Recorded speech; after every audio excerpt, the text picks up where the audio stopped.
Now let's begin sculpting our character.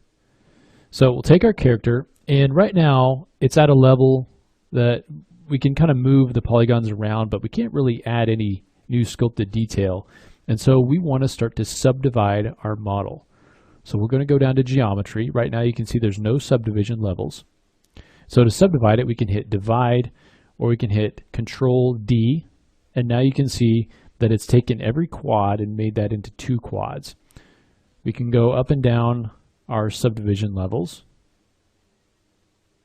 Okay, we can go higher res, lower res. There are several ways of doing that.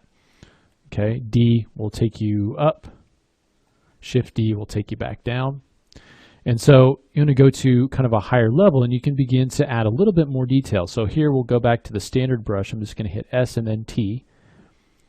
In the standard brush, you want to change your draw size right up here.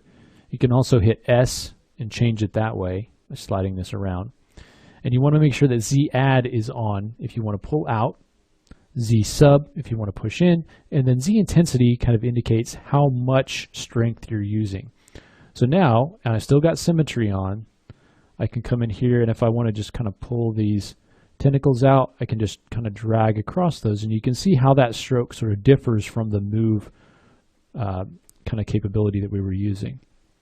So I can come in here, maybe add a little bit of detail there. I can come in here and kind of pull out the snout maybe a little bit at this level. You know, there's not a whole lot we can do here because we're still at a pretty low resolution, but you can come in here and do that. If you hold down Shift, it'll smooth it. If you hold down Alt, it'll actually do the opposite of either the Z add or the Z sub. So in this case, it'll do a Z subtract, which is to push the geometry into the surface. Letting off Alt will allow you to pull it out. Hitting Alt again while you're creating your stroke will allow you to push it in. So we can kind of pull out the chest, or we can kind of push in an area right above the chest where the clavicle would be. We can sort of come in here and pull out kind of the shoulders. We can kind of smooth out the belly. We might want to get kind of a larger size for that. Okay, now when you've gotten to a point where you can't really add any more detail, you can hit Control D again and add another subdivision level. And again, anytime you want to, you can go down to lower levels and modify the geometry at any of those other levels.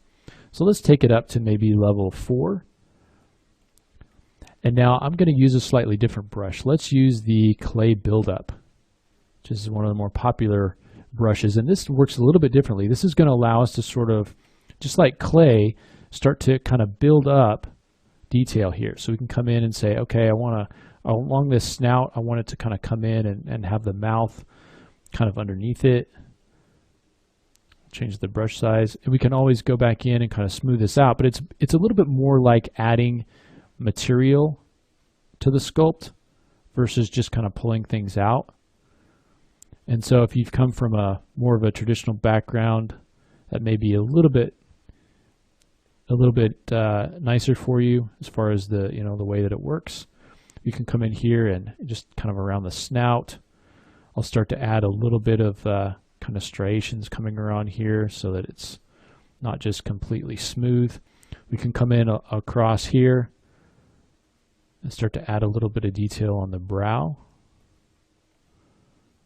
Kind of some of these fleshy folds and wrinkles coming across here. And come down around underneath the eye, add a little bit of detail right there.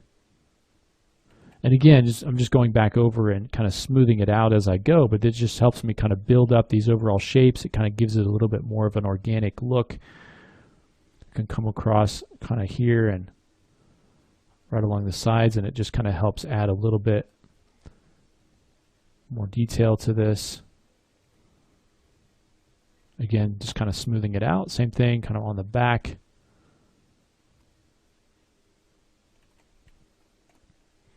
You can come in across the hands as well. You can start to add a little bit of detail in here, maybe down on the underside where we have this sort of softer tissue.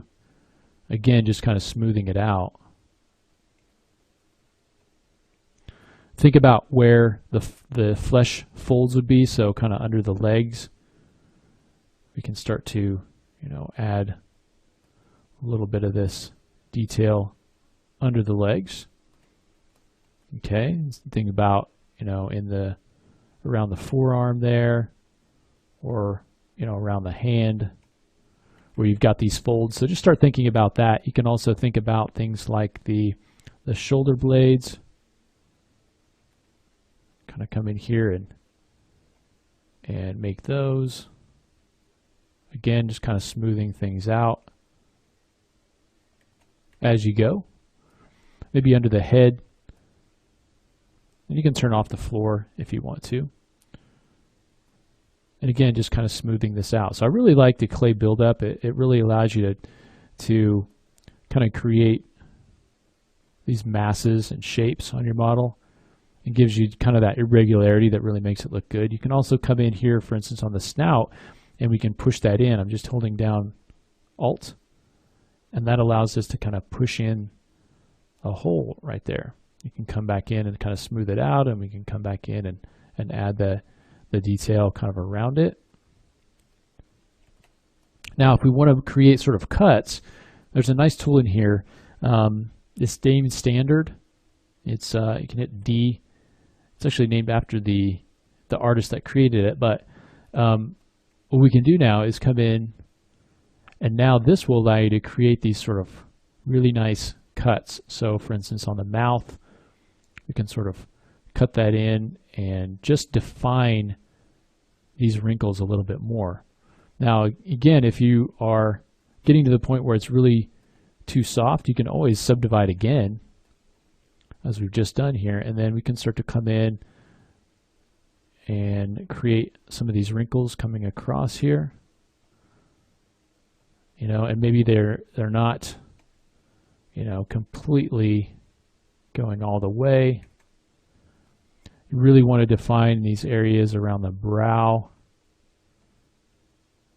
Kind of come in and create those little wrinkles coming across here. We're doing it really quickly, but if you want to spend a little bit more time on it, you can also get kind of a smaller brush size, and you can come in here and start to define these little cuts in there.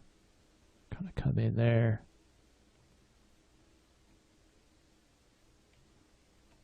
And it's just a combination of using these different brushes back and forth, coming in and taking, okay, we've created these kind of undo that.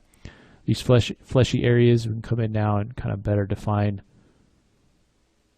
those wrinkles coming across. We could get a really low intensity and do like some just wrinkles coming across the belly, these areas where the flesh would fold, and maybe same thing up here. You can also go into the arms, and also underneath the hands area and arms, and really start to define that kind of softer flesh underneath there. Anywhere your flesh is bending, you want to have a sort of a wrinkle there. Anywhere where it's going to be bent a lot, you could come in and start to define different areas.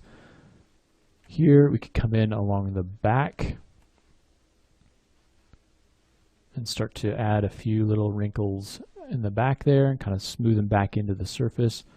Maybe it gets a little bit more intense as it goes up into the back there, where it's going to be bending a lot more.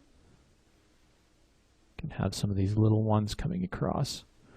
So use clay buildup, use Damien Standard brush, and use the standard brush, and just add a little bit of detail to this. And again, it doesn't have to look just like mine, but I've gone in and just thought about, where is the flesh going to be bending, right? Where is it going to be really flexible?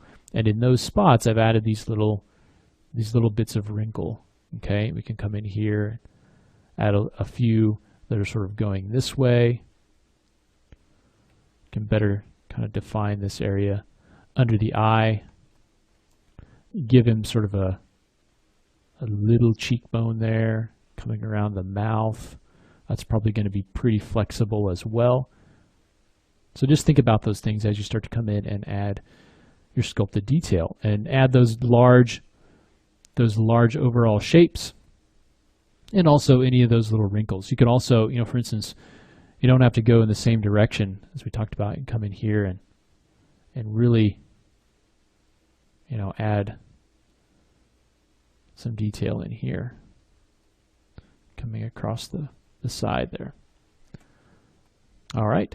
So once you get that done, the next thing that we're going to do is take a look at what happens if we want to add some really high frequency kind of skin type texture to this versus just the detail that we're sculpting. So we'll take a look at that next.